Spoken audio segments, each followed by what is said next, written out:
The stone floors of Shadowmir Castle exhaled a biting, ancient cold that seeped through the thin, worn leather of Elara's soles. She had arrived at the fortress gates at the break of dawn, a time when a suffocating gray mist clung to the jagged obsidian battlements like a living shroud, something primeval that refused to let go of the stone. The air here was heavy, tasting of crushed pine needles, damp earth, and the faint, acrid tang of old hearth smoke. But beneath those familiar scents lay a sharper note, something wild, metallic, and predatory, that made the fine hairs on Elara's arms stand at stiff attention. She knew, with a sinking weight in her chest, that she didn't belong within these hollowed halls. The other girls recruited from the lowlands possessed the robust health of the sun-kissed valley. They had sturdy frames built for heavy labor and family names that carried the weight of local history. Elara had none of that. She was a slip of a girl with skin the color of cream and a shock of pale, moon-white hair that drew far too much attention in a land of dark manes. Her mother had passed years ago, leaving her with nothing but a silver locket that wouldn't open, and a head full of questions about a father whose name was never whispered. The head housekeeper, Madame Vane, was a woman carved from granite and discipline. She looked at Elara with a brand of pity that burned more than outright contempt. Vane's mouth was a grim, thin line as she inspected Elara's slight frame at the servant's entrance, her keys jangling like a warning bell at her hip. "You're small," Vane remarked, her voice like grinding stones. "But perhaps that means you're quiet. You'll take the night rotation, King Alaric's private quarters." A collective, sharp intake of breath rippled through the line of new hires. Even in the farthest reaches of the kingdom, everyone knew the legends of King Alaric. 3 years ago, a brutal border war against the northern clans had claimed the lives of half the royal guard and left the Lycan king irrevocably changed. The whispers in the village taverns claimed he was blinded, a wolf who could no longer hunt, a predator forced into a cage of shadow. They said he ruled from a throne of darkness while his high council pulled the strings of the state, making decisions in his name while he sat in silence. Some called it a divine curse for his bloodlust. Others called it the tragic price of a victory that saved the realm. Elara didn't care for the politics of kings. She needed the gold to keep her family's cottage from the tax collectors, and she needed the safety of the castle's high walls. She followed Madame Vane through a labyrinth of shifting corridors, her mind working frantically to memorize the landmarks of the fortress, the tapestry of the weeping willow, the statue of the obsidian wolf with rubies for eyes, and the endless spiral stairs that made her lungs burn. "You will clean the king's suite while he takes his evening walk in the private grotto," Vane instructed, her pace never faltering. "Rule 1. Do not speak unless he addresses you. Rule 2. Do not touch the documents on his desk. Rule 3. Never, under any circumstances, acknowledge his condition. He is the king. He is not a patient. If you value your life and your tongue, you will ignore everything unusual you see or hear." Vane stopped before massive oak doors reinforced with blackened iron, carved with the likeness of wolves in mid-lunge.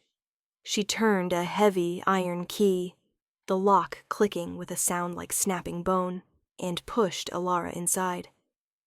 "You have exactly 1 hour. The king returns at 8.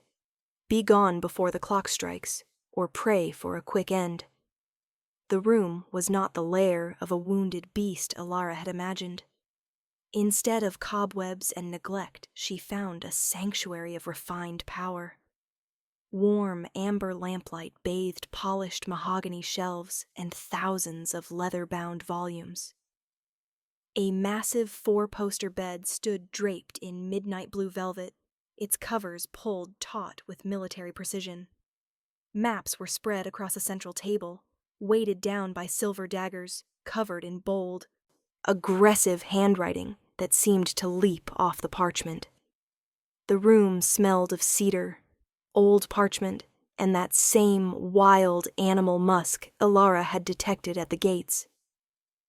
She set to work immediately, her hands trembling as she polished the silver washbasin. She moved like a ghost, terrified of making a sound. As she reached the windowsill to wipe away a stray speck of dust, she noticed a single glass of water on a side table. It was positioned with obsessive care, yet it sat slightly off-center compared to the coaster beneath it. Fresh condensation beaded on the rim. "He's in the grotto," she whispered to herself, reaching for the glass to clear it away and replace it with a fresh one.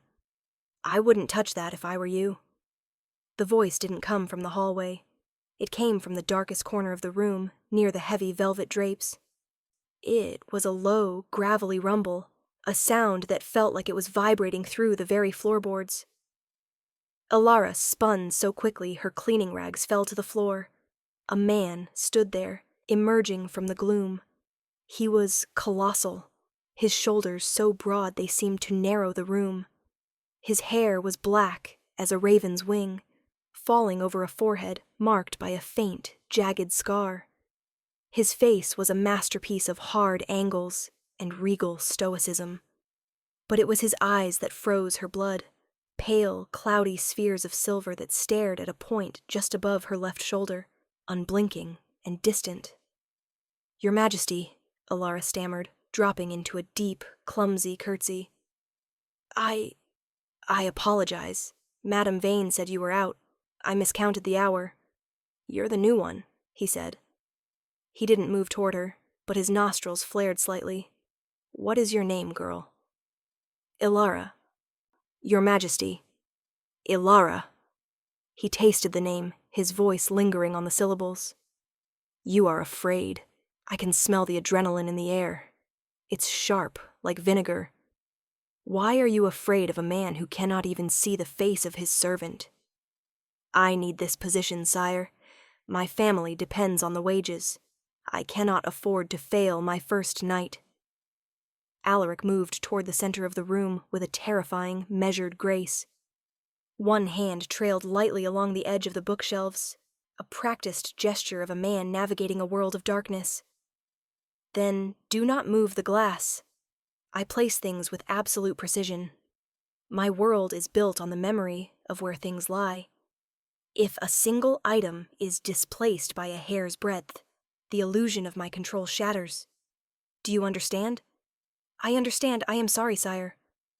"Stop apologizing," he snapped, though the edge of his voice held more weariness than anger. "It becomes a hollow sound when overused. It is the language of the weak." He turned his back to her, settling into a high-backed leather chair by the dying embers of the fire. "Finish your work, Elara. You smell of lavender, rain, and a strange sort of determination. It is an interesting combination." Elara finished her tasks in a blur of frantic motion. She polished the mirrors she thought he couldn't use, and dusted the books she thought he couldn't read. As she reached the door, her heart hammering against her ribs, he spoke one last time without turning around. "Welcome to Shadowmir, Elara. Try not to let the silence of this place drive you mad." Over the next month, Elara became a fixture of the night. She learned the secret language of Alaric's solitude. She realized he didn't just want the room clean, he wanted it exactly as he left it, a frozen moment in time. Yet she began to notice small things, things that defied the logic of a blind king. One night, she found a book of ancient lichen poetry open on his desk. The next, a map of the northern territories had a new ink smudge near the Iron Pass. Most curiously, she began to find accidents left for her. On the third week, a sprig of night-bloom lily, a rare flower that only opened in the presence of moonlight, sat on the windowsill where she usually worked. On the sixth night, it was a small piece of polished amber. They never spoke of these items. Elara would simply clean around them, her heart swelling with a confusing mix of dread and wonder. She began to stay a few minutes late, hidden in the shadows of the doorway, watching him. He would sit by the fire for hours, his head tilted as if listening to the heartbeat of the castle itself. One evening, a violent mountain storm lashed against the fortress. Thunder shook the foundations of Shadowmir, and the wind howled through the arrow slits like a banshee. Elara entered the chambers to find the room in total darkness. The lamps were unlit, and the fire was nothing but gray ash. She reached for a flint on the mantel when a warm, calloused hand clamped around her wrist. It wasn't a violent grip, but it was absolute. Alaric was standing directly behind her, his heat radiating through her thin uniform. "Tell me, Elara," he whispered, his breath ghosting over her ear. "What do you see when you look at me? Do you see a king? Or do you see a broken tool the council is waiting to discard?" The honesty of the storm gave her a reckless courage. "I see a king who is tired of playing a game," she said, her voice trembling but clear. "And I see a man who isn't nearly as blind as he pretends to be." The silence that followed was heavy enough to crush. Then Alaric let out a low, dark chuckle that sent shivers down her spine. He released her wrist and stepped back. To her utter shock, he reached up and trimmed a lamp, the flame illuminating his face. His silver eyes focused, truly focused directly into hers. The cloudy veil was gone, replaced by a piercing, predatory intelligence. "Clever, clever girl," he murmured. "How long have you known?" "A blind man doesn't need his lamps trimmed to a specific height so the oil doesn't smoke," Elara said, her pulse racing. "A blind man doesn't make fresh notations on military maps with such perfect alignment. You've been wearing a mask, Your Majesty. Why?" Alaric walked to the window, watching the lightning illuminate the valley below. "For 3 years I have been the wounded king. It is the only reason I am still alive. A king who is perceived as weak is underestimated. My High Council, led by the treacherous Lord Thorn, speaks freely in my presence, believing I cannot read the hunger in their eyes. They reveal their plots, their thievery, and their betrayals because they think I am a statue in the dark." "You've been testing everyone," she realized, her voice a whisper. "Everyone," Alaric agreed, turning back to her. "And you, Elara, are the first soul in 3 years who hasn't tried to steal from my desk, spy for the council, or pity me. You simply did your work with a quiet dignity. You saw me when I was trying to be invisible. Why haven't you told anyone?" "Because I know what it's like to hide to survive," Elara said. "In my village, if you are different, you are a target. I learned to be a shadow, so the light wouldn't burn me. I thought we were the same." Alaric stepped into her space, his towering frame casting a long shadow over her. "We are the same. But shadows cannot stay hidden forever when the sun begins to rise." Their secret bond deepened into a dangerous alliance. During her night shifts, Elara was no longer just a maid. She was Alaric's eyes in the parts of the castle he couldn't reach without raising suspicion.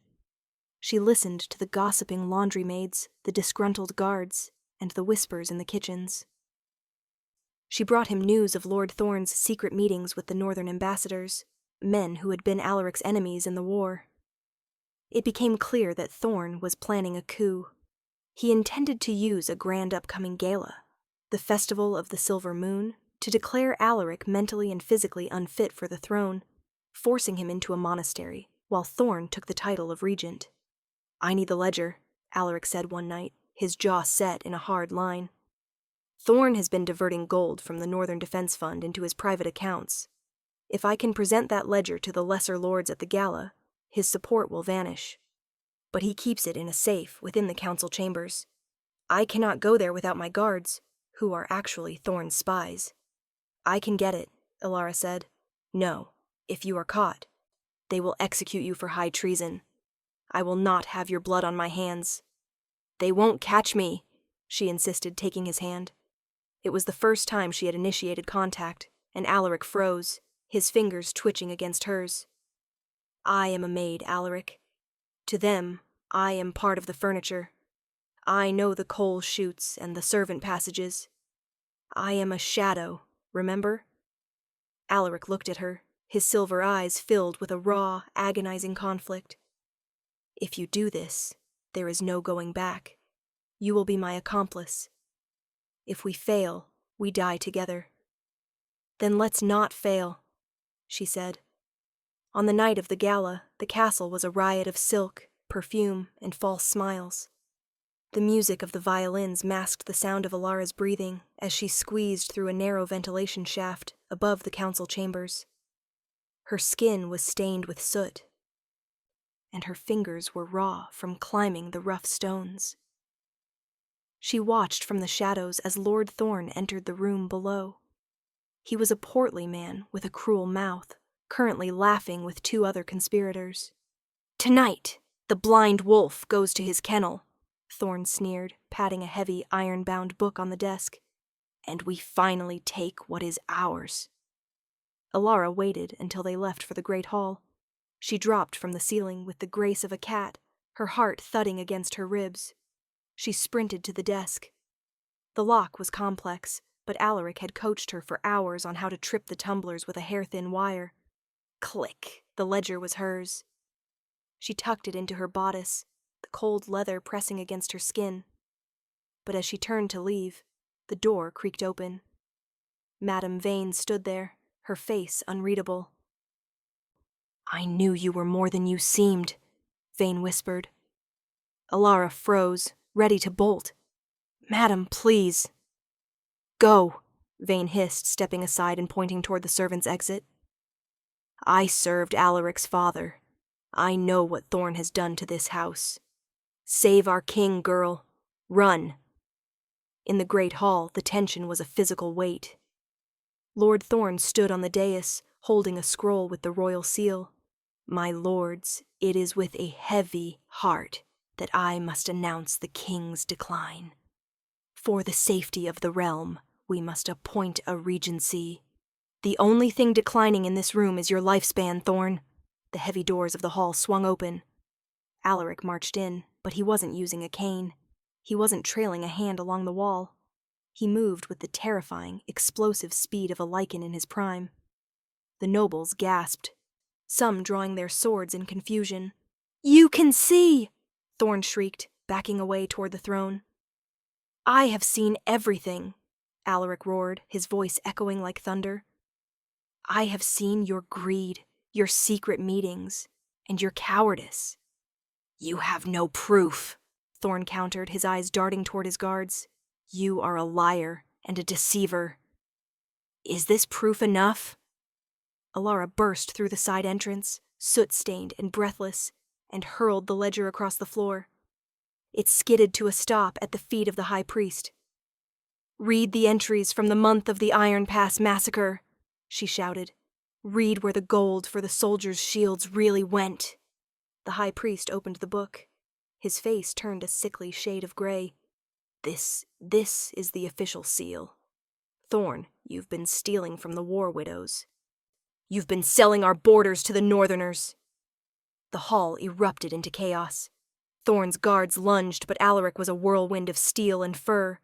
In a blur of motion, he disarmed the closest attacker and pinned Thorn to the wall by his throat. "I may have played the blind man," Alaric hissed into Thorn's ear, "but I never missed a single move you made. Take him to the black cells." In the aftermath of the coup, the castle underwent a violent purification. Thorn and his conspirators were exiled or imprisoned, but as the adrenaline faded, a new, quieter crisis emerged. The remaining lords of the council approached Alaric with a new demand. "You are a hero, sire, but the kingdom is fractured. You must marry a woman of high standing to solidify the throne. The Princess of the Valalands is waiting for your call." Elara heard the news while she was scrubbing the soot from her hands in the servants' quarters. She felt a cold, hollow ache in her chest. She had served her purpose. She was the shadow that had helped the king find the light, but shadows don't sit on thrones. She packed her small satchel, leaving the amber and the nightbloom lily on the king's desk. She was halfway to the servants' gate when the heavy footsteps of the royal guard echoed behind her. "The king requests your presence in the throne room," the guard said solemnly. "I'm just leaving," Elara whispered. Tell him I wish him a long reign." He didn't ask for your wishes, Elara. He asked for you. She was led into the great hall, which was now filled with the lesser lords and the common folk of the castle. Alaric sat on the throne, looking every bit the formidable monarch. When he saw her, he stood and descended the steps. "I found these on my desk," he said, holding the amber and the flower. "Why did you leave them?" "They don't belong to a maid, your majesty. And I don't belong here. You have a kingdom to heal. You need a queen who can bring you armies and alliances." Alaric stopped inches from her. In front of the entire court, he took her hand and pulled her close. "I have enough armies. And I have had enough of alliances built on lies. I spent 3 years in the dark, Elara. You were the only one who saw the man behind the mask. You were the only one who risked your life for a blind king who had nothing to offer you. The lords will never accept a servant," she cried softly. Alaric turned to the room, his voice booming. "This woman is not a servant! She is the one who saved the crown. If any man here thinks her blood is not noble enough, let him step forward and answer to my steel." No one moved. Alaric turned back to Elara, his expression softening into something so tender it took her breath away. "I don't want a princess of the Valalands.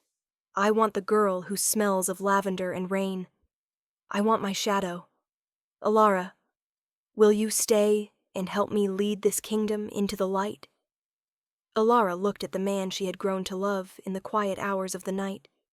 She saw the strength, the scars, and the soul of a king who had finally found his home.